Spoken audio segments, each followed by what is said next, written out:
Alright, we're back again here. As you can see, we got the passenger seat and the center seat removed from the vehicle. And get some of my junk out of the way here. And the reason we have the passenger seat and the center seat removed is because I'm about to install the base plate for my Autodesk console, which a friend of mine gave me. The console, not the base plate. I had to buy that myself. But we got everything out here. I got the 2 bolts on this side of the driver's seat loosened so we can just tilt the driver's seat up. Or actually, I got them removed. And the other side is loosened so we can tilt the driver's seat up and put the just put the console right in. It installs very simply. You just have to it goes underneath the seat mounts, and then you just tighten down the stock bolts and nuts for the seats, and that holds the base in place. So very good design. I probably could have just driven some bolts right through the floor without buying a base plate, but I didn't want to do that.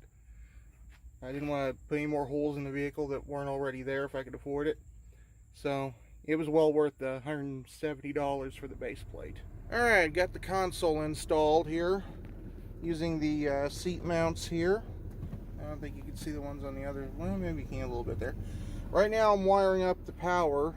The leads that I installed, what was it, a week ago or something like that? I don't know, I can't remember. But anyway, I'm wiring the leads up to the fuse box here, and then I'm going to get the fuse box installed. My ultimate goal tonight is to have my roof lights controlled by this. I got to have my roof lights available to me in case I get service calls. So my ultimate goal tonight is to have the switch box wired up to my mini bar on the roof, and getting power from the fuse box here, and then everything else can come along as parts arrive.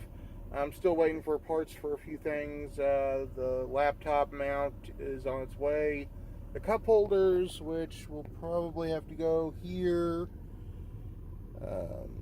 That's not going to be the most convenient spot, but beggars can't be choosers. But the cup holders are on the way. I'm trying to think what else I've got coming. Can't remember what all. I got a few things on the way still. But yeah, it's coming along here, so I'm going to get back to work and try to get this finished. An important detail I failed to mention is if you're going to install a laptop mount, you need to be able to disable the passenger side airbag.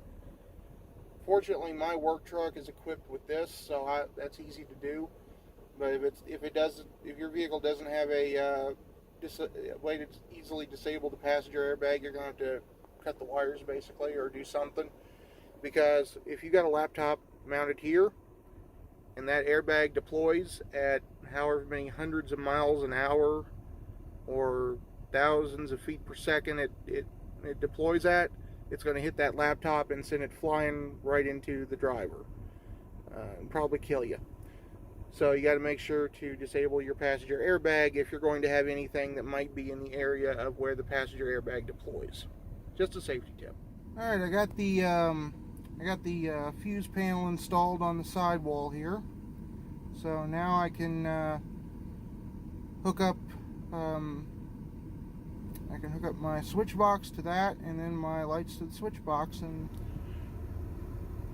alright, I got power run to the switch box. So I got my warning lights working again. I'll go ahead and flip the slide to position 1. Actually, all the positions will power the light bar, but so yeah. Yeah, it works.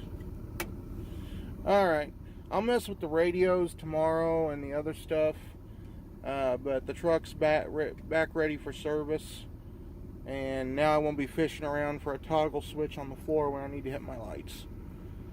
So there's a lot more to come. I got more parts coming. Laptop mount is on the way.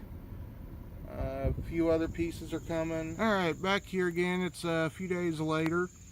I just got the antennas, the temporary antennas mounted. I'll show you those here in a second. But I got the coaxes run down here. I got a drip loop there, and they're going in through these vents on the back of the cab. These vents are excellent for running coax and cables and stuff through. I got the main 12-volt leads coming into the other side, as you saw before, and I got the coax coming in on this side here. Makes things really easy.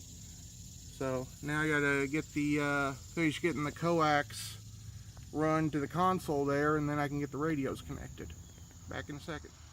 Okay, I've got a 2-meter 440 mag mount on this side here, and I got my little Wilson CB antenna on the other side there, and up top in front of the beacon I have my 800 megahertz radio antenna. Now the 2-meter and the 2-meter and the 2-meter 440 and the CB are both temporary, just until I get the headache rack installed. Then I'll put permanent antennas on. Probably same with the 800. I'll probably do a permanent install on that too. But for now, this is functional. Allows me to have my radios in the truck. All right, it's another day. I didn't get a whole lot done. I did get the siren speaker mounted, if you want to call it that. There wasn't enough room in there to really put it in any other way, so I just had to use heavy-duty zip ties. I got 2 on the top, 1 on the side. That should hold it, I hope. But short of actually buying a low-profile speaker, which would be about $100 or more, even used, that's my only option there. So I got the siren speaker installed. I got the wire run down and under and up into the cab, just like all the other wires. So another thing I can check off the list, and hopefully tomorrow I will get the light bar installed. That is the goal for tomorrow, get the light bar installed. So we'll see if that happens. All right, I just got the light bar lined up on the roof here. It's centered up and right where it needs to be. I'm getting ready to run the screws in for it, and then we'll do the wiring.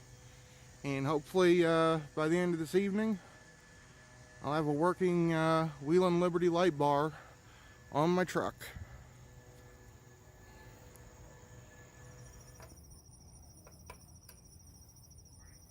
I tightened up the bolt here to hold the bracket in place there, so I don't have to hold it in place.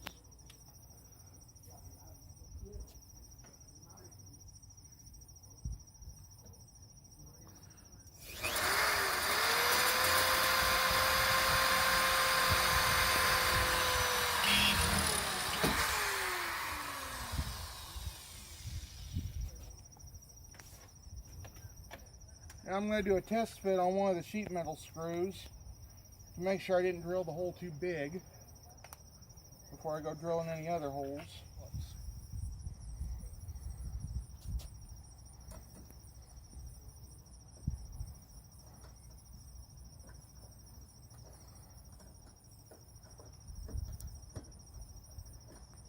And yeah, I drilled it too big because the screw is just spinning. So I need to move the light bar slightly and use a smaller bit and drill another hole. Alright, this time instead of drilling a hole, I just used a screwdriver bit to drive the screw right in without drilling a hole, and that worked fine. So that's what I'm going to do all the way around here. I've never done this before. I don't really know how the best way is to install these things, so I'm just kind of winging it here. Alright, now what you should do on each of these screw holes is use some kind of sealant on it to keep water from getting in there. And that's what I'm doing here.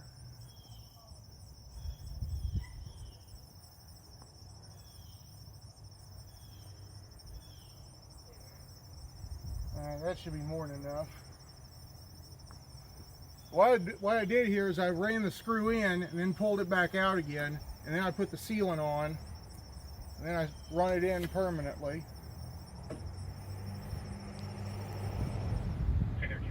Alright, well, it's mounted. It's not wired up yet. I just finished getting it mounted up when I got a jump start call, so I had to roll on that.